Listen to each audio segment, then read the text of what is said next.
अस्सलाम वालेकुम और खुशामदीद शरीफ शो में आपको। शुक्रिया आपका बुलाने का। मैं आपसे एक बात पूछना चाहता हूँ, आपका कौन सा इलाका है जहाँ से आप एमपी? जी मैं हूँ, मेरा ताल्लुक़ है ज़िला ठट्टा से और ये बिल्कुल समंदर के करीब है। मेरे ज़िले ठट्टे की तकरीबन 9 तहसीलें हैं जिसमें से 8 डायरेक्टली साहिली पट्टी को लगती हैं। तो बहुत ज़्यादा वो तो वहाँ पे बहुत प्रॉब्लम होगी। जी बिल्कुल, खास करके 5 हमारी तहसीलें हैं जिसमें तहसील केटी बंदर, तहसील खारोछाड़, तहसील गोराबारी, इसके अलावा तहसील शाहबंदर, तहसील जाती। वहाँ की जो साहिली पट्टी में रहने वाले लोग हैं उनको ये कहा गया है कि वो अपने इलाके खाली करें, क्योंकि जैसे ही वो समंदर से मिलने जाएगा दरिया तो उसमें जो लहरें उठेंगी और मदोजज़र होगा, तो वहाँ जो लोग अगर वहाँ रह रहे होंगे तो उनकी जानों को खतरा हो सकता है। इस वक्त पाकिस्तान आर्मी और पाकिस्तान नेवी बहुत बड़ा किरदार अदा कर रही है हमारे ज़िले में और बहुत ज़्यादा लोग उनको निकाला। अभी तक 77,000 लोग हम निकलवा चुके हैं। आप बता रही हैं पाकिस्तान आर्मी और नेवी बहुत बड़ा पार्ट कर रही है, खुद ही आपने बताया वो बहुत बड़ा किरदार कर रहे हैं उसमें अदा। जी बिल्कुल। तो गवर्नमेंट कहाँ है? गवर्नमेंट की जो शिकायतें हैं, मैं किसी भी चैनल को आप देख लें, हर चैनल के ऊपर जो मुतासरीन सैलाब हैं, ये मैं मानता हूँ कि इतना एकदम अचानक इंतजाम, मगर इसमें अचानक तो नहीं है, ये तो कहाँ से पानी चला है, तो ये कब से पेशिंग गोई थी, आ रहा है आ रहा है आ रहा है, तो फिर इसके इंतजाम क्यों नहीं करके रखे हैं? क्या देखिए, पाकिस्तान आर्मी और पाकिस्तान नेवी भी हमारी अपनी है और गवर्नमेंट का ऐसा है। अब देखें ना, अब आप हुकूमत की बात सिविल इंतजामिया का ये अगर आप ये कह रहे हैं कि देखिए मैं खुद वहाँ गुज़िश्ता 1 महीने से वहाँ बैठी हुई हूँ।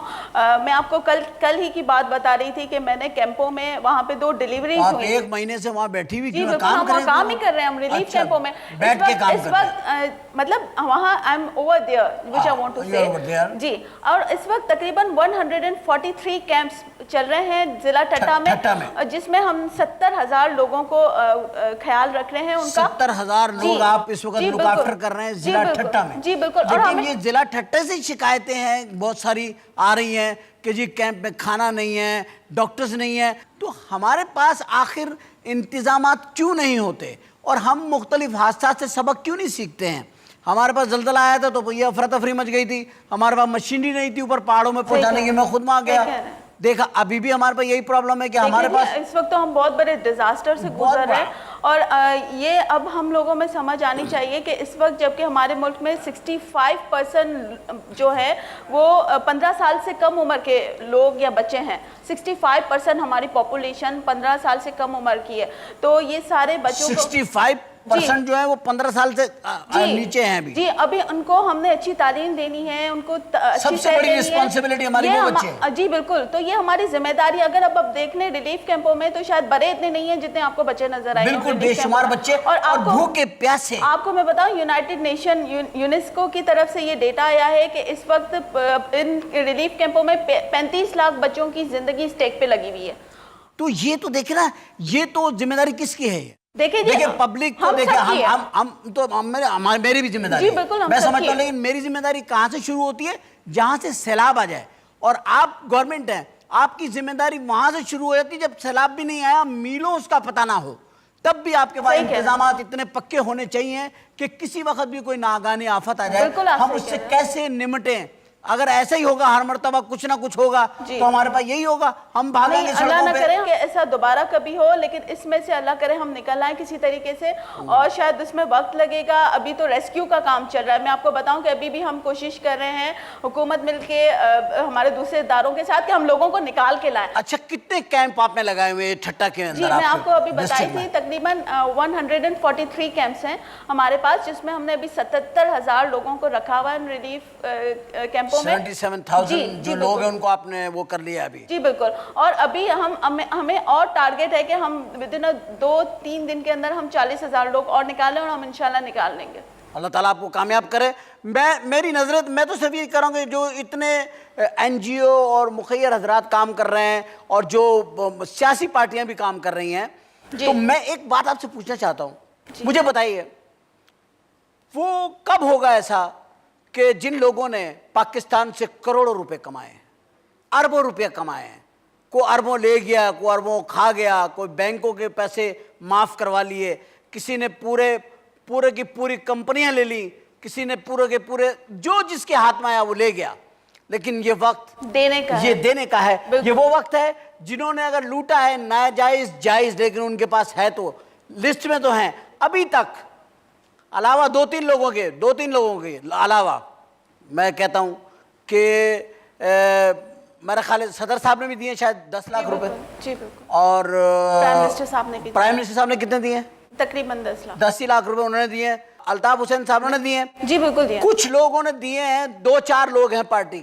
बाकी जो इतनी बड़ी बड़ी पार्टियां हैं जिनकी मिनिस्ट्रियां रही हैं, 50-50, 60-60 मिनिस्ट्रियां रही हैं, चीफ मिनिस्टर रहे हैं वो लोग, ये लोग इनको चाहिए था उसका जो अकाउंट ओपन होता वो उनके चेक से होना चाहिए था। बिल्कुल देखें जी, ये उनके चेक से होना चाहिए था और 50 करोड़ 25 करोड़ इस अमाउंट से कम से कम। देखें जी, ये मैं कहना चाह रही हूँ कि हम रोल मॉडल हैं, आप भी रोल मॉडल हैं, तो हमने तो पहल करनी है और पहल तो घर से ही होती है। लेकिन ये सियासतदान तो कोई नए बच्चे नहीं है कि इनको सिखाना पड़ेगा, ये तो बड़े पुराने लोग हैं, बड़े पुराने कई मर्तबा इख्तिदार में रह चुके हैं। इनको ये पता होना चाहिए कि जो माल हमने बाहर रखा हुआ है यार हम लोग आकर के दें।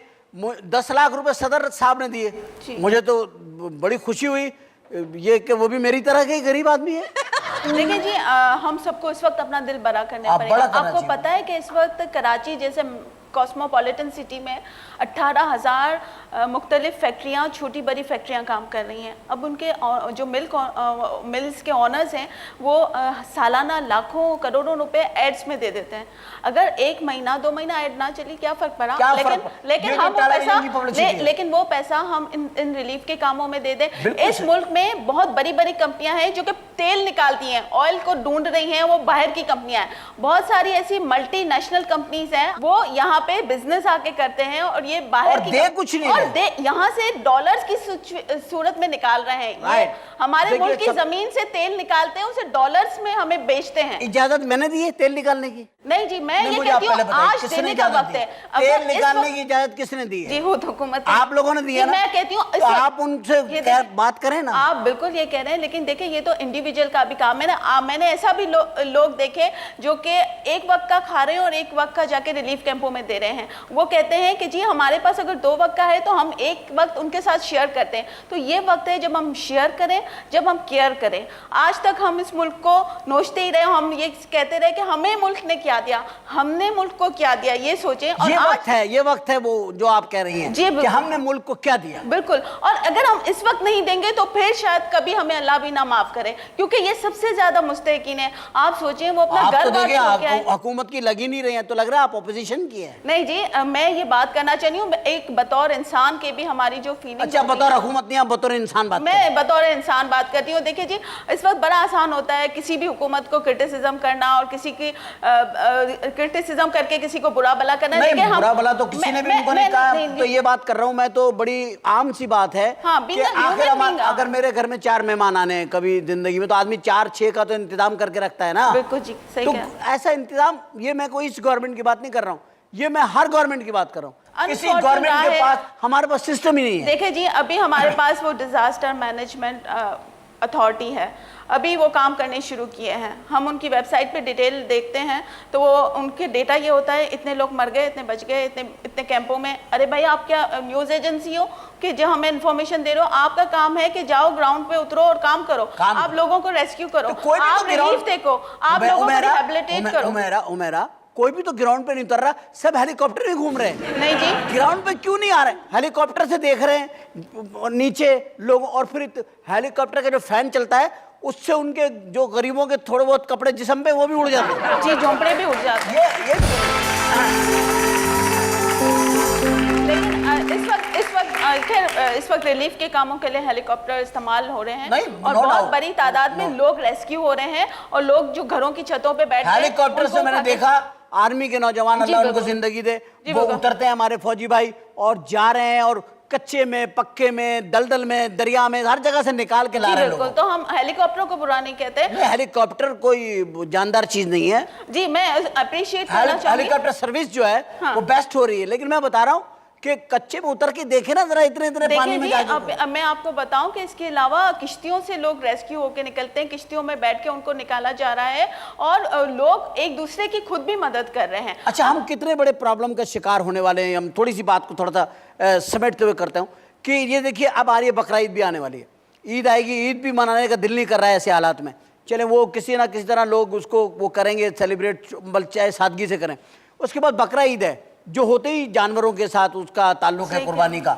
और ये इतना बड़ा हालात पंजाब में, ईस्ट पंजाब में और सारे अपना खैबर पख्तूनख्वा में और अपना क्या नाम है सिंध में, अंदरून सिंध में सारे जानवर मर गए हैं। लोगों के पास जानवर नहीं होंगे, कुर्बानी कितनी महंगी हो जाएगी। उसके बाद ये दालें, चावल, चीनी, आटा, ये सब चीज़ों का आप जब वो करेंगे तो आपको पता चलेगा कि ये नुकसान कहाँ पहुंचेगा। जी बिल्कुल, ये तो शायद अरबों रुपए भी बहुत कम हो, अरबों नहीं, से भी बढ़ जाएंगे। कहाँ से खाएंगे, मुझे ये समझ नहीं आ रहा है। हमें ये भी सोचना चाहिए कि अगर अब आपने ईद की बात की तो मेरे जहन में अभी ख्याल आया कि क्या हुआ जो इस ईद पर हम बतौर पाकिस्तानी, बतौर कौम हम ना नए कपड़े सिलवाएं और वो हम किसी और को सिलवा के दे दें। बहुत से लोग 4 जोड़े बनाते हैं, 3 बनाते हैं, 2 बनाते हैं, एक बना लें। सब सोच लें कि हम एक जोड़ा बनाएंगे और एक के अलावा हम जोड़ा नहीं बनाएंगे। ये आप भी दिल में सोच लीजिए और वो जो पैसे बचें वो आप ज़कात समझ करके या सदका फितरा समझ करके आप रिलीफ कैंप में, जिस पर आपको एतमाद हो, जिनको आप देख रहे हैं ग्राउंड के ऊपर काम करते हुए, उन्हें दें, उनके हाथ मजबूत करें। देखिए बात ये नहीं है कि एतबार बेद, बात यह है कि वाकया तो सच्चा है ना। अगर कोई बंदा या कोई लोग जिन पर आपको एतबार नहीं है वो झूठे हो सकते हैं, लेकिन वाकया और ये सानेहा तो सच्चा है। नहीं देखिए, मुतासिरीन तो हर जगह मौजूद है, कराची में पहुंच गए हैं। आपको जिसको देना है वो तो खुद जाकर के दें, आप जाके ऐसे दे दें कि आपके दूसरे हाथ को ना पता चले। मैं उमेरा बहुत माजरत चाहता हूँ, मुझे एक ब्रेक लेनी पड़ेगी वरना हम भी मुतासरीन में शामिल हो जाएंगे ना, अल्लाह ना करे, पता चले हमें भी एक चैरिटी शो करना पड़ जाए। हम पे बतौर कौम रहम फरमाए, अल्लाह ताला हम पे रहम फरमाए। खातून हज़रात, हमको मजबूरी है, ब्रेक पे जाना है और आज आप यकीन करें बिल्कुल भी कॉमेडी करने को दिल नहीं कर रहा है, कोई बातें जिसपे लाफ्टर आए। पता नहीं क्यों अंदर से एक शर्मिंदगी सी है कि जब तक ये अपने घरों में ना चले जाएं, ये वहाँ जाके हंसने लगें, फिर हम हंसाने के लिए बैठेंगे आपको। लेकिन आज का मौजूद ज़रा थोड़ा सा सीरियस है, हमारे साथ रहिएगा, कहीं मत जाइएगा। अगर जा भी रहे हैं तो बस 2-3 मिनट के अंदर हम वापस आ रहे हैं, छोटा सा ब्रेक लेंगे, फिर बात करेंगे अपने मेहमान से आगे की सूरत हाल के बारे में।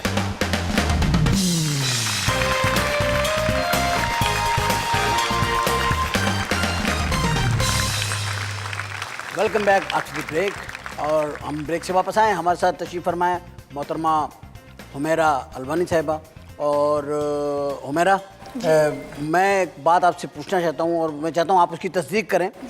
ये क्या हुआ था, एक वज़ीर आज़म साहब जो है उनको ले जा कर के एक जाली कैंप दिखाया गया और चैनल्स ने बताया, मीडिया ने पूरा बताया कि जी उनको मामू बना दिया। तो ये जो उनको मामू बनाया गया, ये एक कैंप में वो गए, वहाँ पर मसनूई से मुराद ये कि थी तो वो जिंदा औरतें, लेकिन वो पुलिस वो वोमेन पुलिस थी और उन्होंने जो है ना वो बैठी हुई थी कुछ में कैंपों में, कुछ और बैठे थे और कैंप बिल्कुल धुले हुए नए, बिल्कुल इस्त्री किए हुए थे।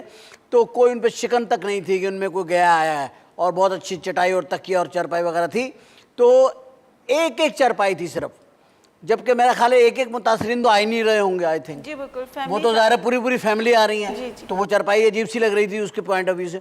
बहरहाल बात यह कि फिर वो जैसे ही वो चेक दे के गए, वज़ीर आज़म साहब तो इंतहाई शरीफ आदमी है, वो दे करके गए, वो पता चला वो कैंप ही एकदम गायब हो गया वहाँ पीछे से। उसके बाद वो एक जगह और गए, वहाँ भी उनके साथ यही हुआ, 2 मरतबा वो बेचारों के साथ ये हुआ। अब मुझे लगने लोग उनके साथ इतना मजाक क्यों कर रहे हैं? ऐसा ना हो कोई आकर उनसे कह दे कि चलें भाई आप वज़ीर आज़म नहीं है, वो तो मजाक था जो आपके साथ हुआ। ऐसा क्यों हो रहा है, ऐसा क्यों हो रहा है? मतलब एक हमारा प्राइम मिनिस्टर, बिल्कुल उनको इतना इंटेलिजेंट होना, वो हैं इतने इंटेलिजेंट, बड़े स्मार्ट हैं, तो वो कैसे उनको ये कैसे उनके अंदर सादगी भी बहुत है। आपको पता है वो मुल्तान से ताल्लुक रखते हैं, औलियाओं की, बुजुर्गों की धरती है, तो कुछ सादगी भी तबीयत में है। तो वो सियासत में क्यों आए? वो भरोसा भी कर लेते हैं। अभी नहीं करना चाहिए ऐसे मजाक इस मौके पे, और वो भी रमजान में नहीं करना चाहिए ऐसे मजाक। ये देखिए ना कैसा मजाक है, भयानक, बेहुदा मजाक, बड़ी बेहुदा और इतनी बुरी एग्जाम्पल बनी है ना कि लोग क्या दुनिया में सोच रहे होंगे। नहीं होने चाहिए ऐसा। अब हम लोग जो लोग इन्वॉल्व है ऐसा मजाक करने में, उन्हें निकाल के बाहर करें। बिल्कुल। और मैं ये कह रहा हूँ कि हम एक गरीब मुल्क हैं, डिक्लेयर हो गए हम कि हम गरीब हैं। इसके बावजूद जब हम बाहर जाते हैं, फ्रांस जाते हैं, हम जब पेरिस में घूम रहे होते हैं, लंदन में होते हैं, तो हमारी शॉपिंग बैग देख करके वहाँ के लोग हमसे सवाल करते हैं कि जो हमसे कर्जे लेते हो, इमदाद लेते हो, उसका ये करते हो तुम? तो ये भी आप मुझे बताइए, एक सोचने की बात है कि बतौर कौम हम कितना पैसा जाया कर रहे हैं। ये शॉपिंगों में आपको पता है इस मुल्क में 40 करोड़ डॉलरों से ज्यादा का तो सिर्फ औरतों का मेकअप आता है। अभी क्या जरूरत है इतना ज्यादा पैसा? ये तो असेंबली में मैंने देखा, इतनी मेकअप की हुई खवातीन मैंने असेंबली में देखी। हमारे मुल्क में जो चीजें बनती हैं हम उसे अप्रिशिएट करें, अपने मुल्क की चीजें इस्तेमाल करें। आप करती हैं पाकिस्तान की? जी बिल्कुल, आई लव। कौन सी आप सुरैया क्रीम लगाती हैं? जी मेरे ख्याल में बहुत सारी क्रीमें पाकिस्तान में बन रही हैं, बहुत अच्छी हैं। मैं अगर नाम लूंगी तो फिर आपके ऐड चले जाएंगे। आप बोलेंगे जी इश्तिहार चल गया, नाम मत लें, बस छोड़ दे, पी जाए। सारे पाकिस्तान, मैं समझ गया हूँ, सारे पाकिस्तानी चीजें अंदर से भी पाकिस्तानी हूँ, बाहर से भी पाकिस्तानी हूँ। बहुत अच्छे, मतलब अगर आपका एक्सरे करेंगे तो पाकिस्तान का नक्शा निकलेगा। हो सकता है। पाकिस्तान, पाकिस्तानी होना सबसे बड़ी बात है। अगर हम सब ये चीज सोच ले कि हम पाकिस्तानी हैं तो ये सैलाब ही ना आया होता। देखिए जी, और ये सोचे कि हमारे पाकिस्तानियों के ऊपर ही कुछ आफत आ गई है। अब हम अगर पाकिस्तानी हो के पाकिस्तानी की ना मदद कर हम पे आफत क्यों आ रही है? अभी मैंने इसके इंट्रो में एक बात करी ना, हम पूरा तो अभी भी इस सैलाब के आने के बाद भी बाजारों में जो सेब है, जो अंगूर है, जो आम है, जो खरबूजा है, वो एक मेरे अजीज फौत हुआ मेरे ख्वाब में आए तो जन्नत में, मैंने कहा यहाँ अंगूर का क्या भाव है? वो बोल रहे हैं 200 रुपये किलो है। मैंने कहा यार हमारे यहाँ जो है ना 400 रुपये किलो अंगूर मिल रहा है, यानी जन्नत से भी महंगा फल हमारे यहाँ है। नहीं 200 से कम ही हो। प्राइस कंट्रोल आखिर नहीं हो रहा, इसमें पूरा नहीं तोल रहे, मिली हुई चीजें, मिलावट।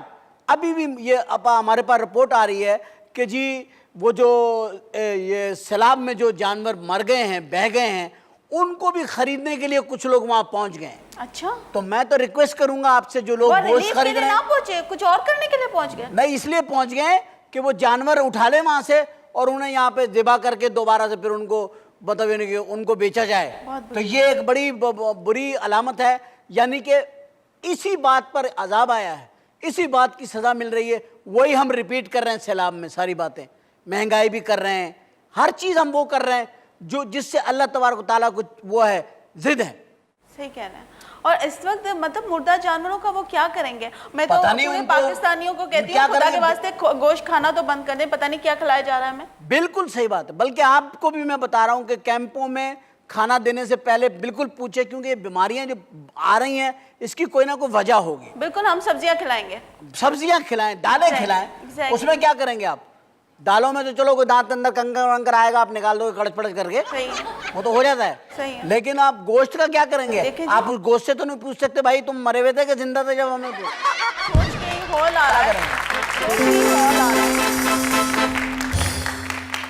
यहाँ से जानवरों को कारोबार करने वाले लोग भी, मुझे कुछ पता चला है, वो पहुंच गए अंदरून सिंध में और वो जा करके वहाँ पे बार्गेनिंग कर रहे हैं उन मजबूर लोगों से जो सैलाब में फंसे हुए, उनसे कह रहे हैं ये मवेशी हमें दे दो, और छोटे छोटे कीमतों पे उनसे जानवर ला रहे हैं, और यहाँ पे शॉर्टेज हो जाएगी और फिर ये यहाँ पे खड़े होकर उनको महंगे दामों से बेचेंगे। अल्लाह उनको सीधा रास्ता दिखाए। मतलब इस रमजान में वो ये कर रहे हैं? अरे इस रमजान में क्या है, उस रमजान में भी कर रहे थे, पिछले में।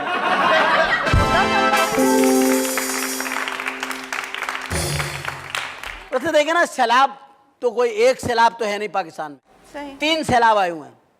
एक महंगाई का सैलाब आया हुआ, माने आप इस बात को, एक ये सैलाब जो पानी की शक्ल में, और एक सियासत में भी सैलाब आया हुआ। वो कैसे? हम ये देखें कि हमारे सियासतदानों ने जैसे ही फंड रेज शुरू हुआ, सबसे पहले चाहिए था कि पहला चेक वो डालते, सही कह रहे, अपनी तरफ से कि ये जी मेरी तरफ से रिलीफ कैंप के लिए पहला, फिर उसके बाद लोगों से लेते।